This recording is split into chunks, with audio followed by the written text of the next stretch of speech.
Welcome back to my channel. Episode 87। आज बात करेंगे फेक इंडियन करेंसी नोट्स के बारे में। एपिसोड है 87। ठीक है।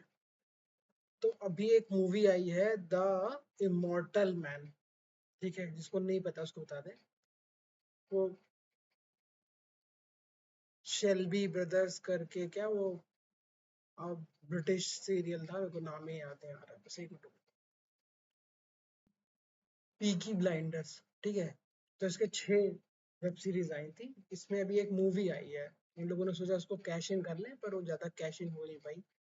तो नोबडी गिव्स, मतलब यूके के बारे में ना अब किसी को ज्यादा इंटरेस्ट नहीं है। इंटरनेशनल पिक्चर नहीं बनती है।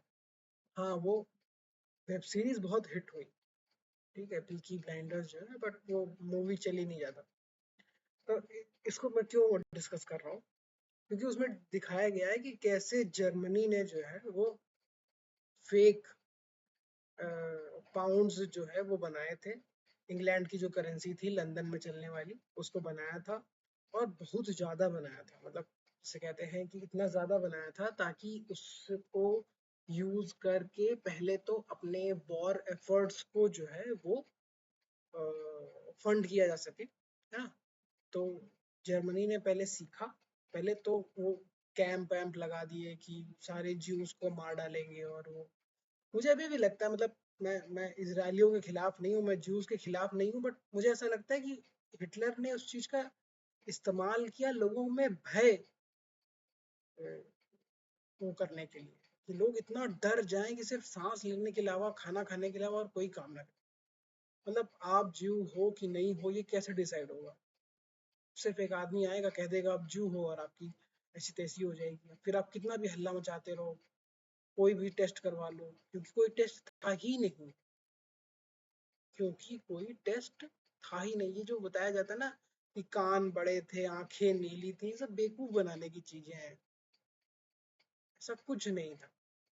सिर्फ आज की डेट में हिटलर को पूरा बताने के लिए, क्योंकि वो कितना बड़ा विलन था।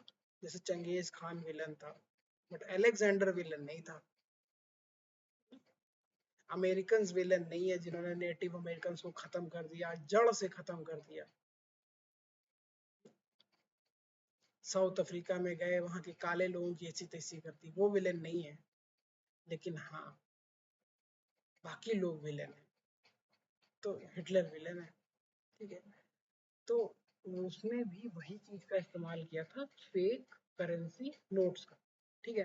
और वही चीज धुरंधर में भी दिखाई गई कि कैसे पाकिस्तान जो है वो फेक इंडियन करेंसी नोट्स का यूज कर रहा है to fund terrorism in India, है।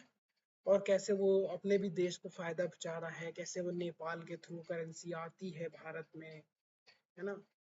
कैसे बांग्लादेश के थ्रू आती है ये नहीं बताया गया, बट बांग्लादेश के थ्रू भी करेंसी आती है।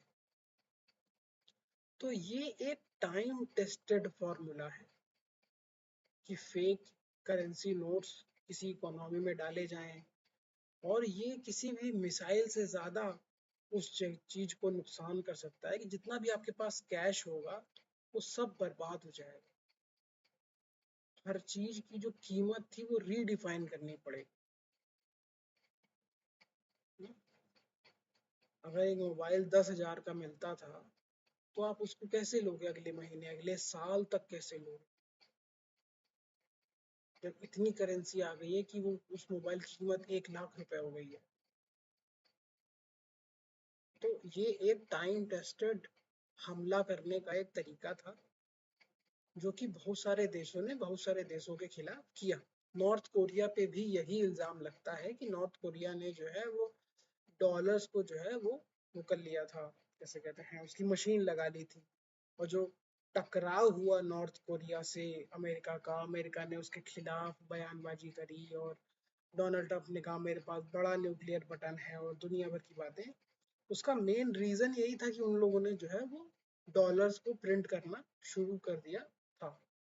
फेक डॉलर्स को प्रिंट करना शुरू कर दिया।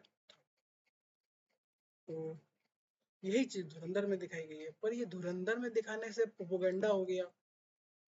और द इमॉर्टल मैन में जब ये दिखाया जा रहा है, तो किसी ने नहीं कहा कि ये प्रोपोगंडा है। ये कैसे होता है? जब अमेरिका के डॉलर्स को नॉर्थ कोरिया वो कर रहा था तो वो सही था, और जब भारत में भारत वाले कह रहे हैं तो ये प्रोपेगेंडा हो गया। बात ये है कि बहुत सारे देश, जिसमें चाइना, अमेरिका, ये लोग शामिल, इसमें अमेरिका नंबर वन है। ठीक है, मुझे आज भी लगता है कि पाकिस्तान जो है, ये सारा करेंसी का नेटवर्क, ये इतने सारे लोगों को पैसा देना, ये खुद से नहीं कर सकता है, बिकॉज उनकी इकोनॉमी अलाउ नहीं करती है इतना कुछ करना। बहुत ही छोटी इकोनॉमी है वो भारत के कंपैरिजन में, और छोटे होते चले जा रहे हैं 2014 के 2016 के बाद से, है ना? तो कि लोग कैसे कर कैसे रहे हैं? अब इसमें मजेदार ये है कि इसमें उनको आईएमएफ का लोन मिलता है। आईएमएफ का लोन उनको कितनी बार मिला है? 22 बार मिला है, अभी और बार मिलेगा।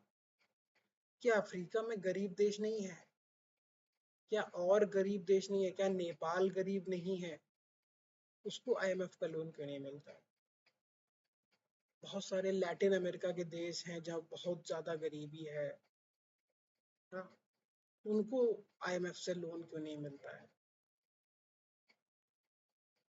जो देश अमेरिका के दुश्मन हैं, ईरान, है ना, और आपका और जो देश दुश्मन है, इवन वेनेजुएला को मान लीजिए, इनको आईएमएफ का लोन क्यों नहीं मिलता है?